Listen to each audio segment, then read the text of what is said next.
తెలంగాణ మరియు ఆంధ్రప్రదేశ్ తెలుగు రాష్ట్ర ప్రజలందరికీ కూడా నా నమస్కారాలు తెలియజేసుకుంటున్నాను. మనందరి గర్వకారణం అత్యున్నతమైన ఉన్నతమైన స్థానానికి ఎదిగిన మరి రామోజీరావు గారు. ఆయన దేవునికి దగ్గరికి వెళ్ళిపోవడం చాలా దురదృష్టకరం, చాలా విచారకరమైన సంఘటన. ఒక వ్యక్తి ఒక శక్తిగా మారి ఒక వ్యవస్థను స్థాపించి అనేక మందికి ఆయన అండగా నిలబడ్డాడు అంటే ఆయన కృషివలుడు, నిరంతర పోరాట యోధుడు, అవిశ్రామ పోరాట యోధుడు. అంచెలంచెలుగా కష్టే ఫలి అని, కష్టంతో సాధ్యం కానిది ఏమీ లేదని, ప్రతిభకు పట్టం కట్టండి, ప్రగతికి శ్రీకారం చుట్టండి అని అనేక మంది వ్యాపారవేత్తలకు కానివ్వండి, విద్యార్థులకు కానివ్వండి, మరి ఈ లోకంలో రకరకాల రంగాల్లో సినీ రంగంలో ఉన్న వారికి కావండి, పత్రికా రంగంలో ఉన్నవారికి కావండి, మరి వ్యాపార రంగంలో ఉన్నవారికి కావండి, ఆయన ఒక లెజెండరీ వ్యక్తి. ఆయనని స్ఫూర్తిగా తీసుకోవాలని నేను ఈ వీడియో చేస్తున్నాను. 100కో కోటికో ఒక్కరు ఎప్పుడో ఎక్కడో పుడతారు. అలాంటి గొప్ప వ్యక్తి మన రామోజీరావు గారు. రంగరంగ వైభవంగా తెలుగు చలనచిత్ర పరిశ్రమకే భారతదేశానికి తాజ్ మహల్ ఎంత గుర్తింపు తెచ్చిందో అంతకన్నా సుందరమైన రామోజీ ఫిల్మ్ సిటీని నిర్మించిన శిల్పి. అద్భుతంగా తన కళలను సాకారం చేసుకుంటూ అంచెలంచెలుగా ఎదిగిన గొప్ప మేధాశక్తి మన రామోజీరావు గారు. ఆటుపోటులు ఎదుర్కొంటూ శత్రువులు ఆయన్ని మరి కొన్నిసార్లు ఈ మధ్య కాలంలో ఆయన ప్రతిభను గుర్తించకుండా హేళన చేసినప్పటికీ మొక్కవడని ధైర్యంతో, గుండె ధైర్యంతో ఆయన జీవించాడు. మనందరి గుండెల్లో నిలిచి ఉన్నాడు. భౌతికంగా మనకి దూరం అయిపోయినా అది తట్టుకోవడానికి మనకేంత కష్టంగా ఉంటే కుటుంబ సభ్యులకు, ఆయన కుమారుడికి, ఆయన మనవలకు, ఆయన దగ్గర పనిచేసిన ప్రతి పరివారికి ఇది ఒక తీరని లోటు కదా. ఎంతో మంది పుడతా ఉంటారు, ఎంతో మంది చచ్చిపోతూ ఉంటారు. కానీ ఆ పుట్టుకకి విలువ ఉండదు, మరణానికి కూడా విలువ ఉండదు. మరి ఆయన చనిపోతే ప్రవాహం వలె అభిమానులు. రామోజీ ఫిల్మ్ సిటీ అంటే హైదరాబాద్కి ఎంతో దూరంగా ఉంది.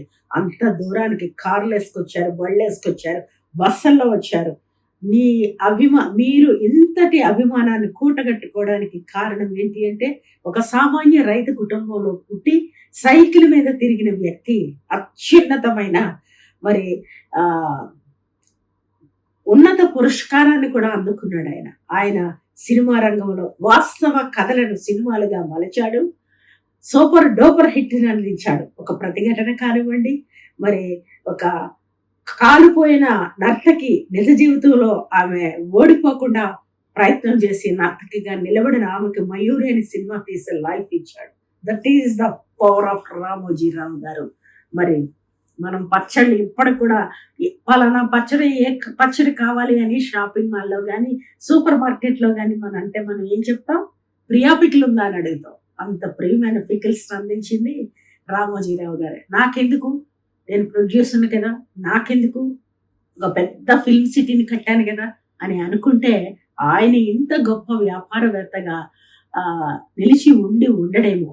ఆయన స్థాయికి ఆయన బిడ్డలు కానీ, ఆయన మనవలు కానీ ఎదగలేదని మనం అనుకోవచ్చు. ఆయన ఒక మహావృక్షం కాబట్టి ప్రతి యువకుడు కూడా ఆయనకు సాధ్యమైంది నాకెందుకు సాధ్యం కాదు.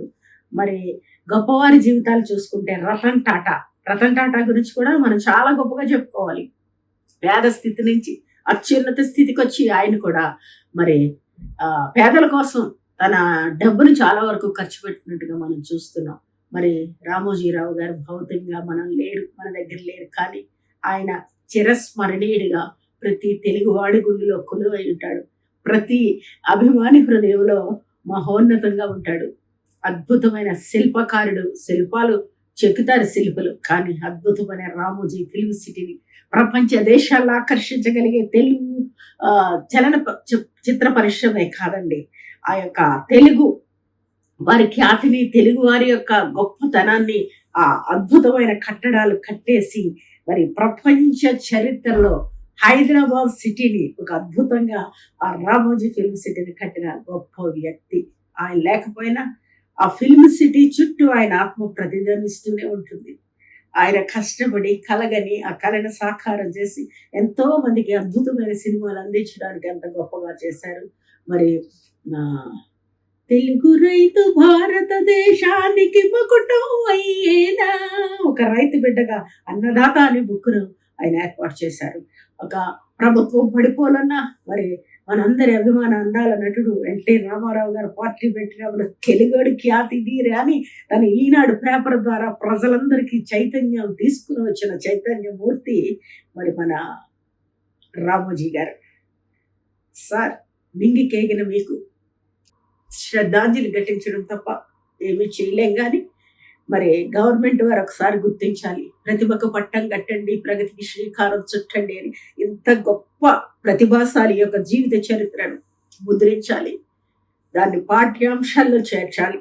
ప్రతి పౌరుడు నేటి బాలలే రేపటి పౌరులని మనం చెప్పుకుంటాం కాబట్టి ప్రతి పౌరుడు ఆయన్ని స్ఫూర్తిగా తీసుకుని తమ జీవితాల్లో సక్సెస్ ఎలా సాధించాలి, అభివృద్ధిని ఎలా అందుకోవాలని ఇంకా చాలా బిజినెస్లు ఆయనకున్నాయి. ఎంతో కొన్ని వేల లక్షల మందికి ఏ ప్రభుత్వం చేయలేని ఉద్యోగాలు ఆయన కల్పించాడు, కల్పిస్తూనే ఉన్నాడు.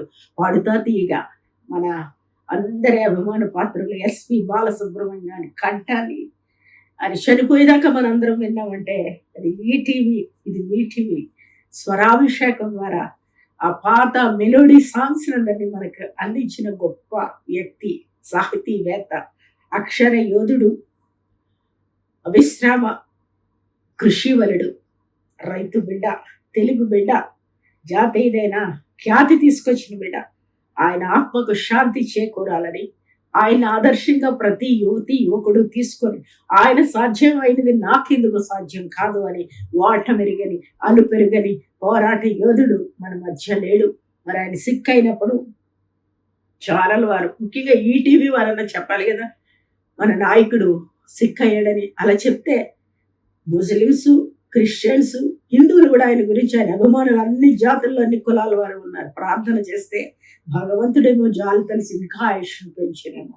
మరి వారి కుటుంబానికి నా ప్రగాఢ సానుభూతిని తెలియజేసుకుంటున్నాను.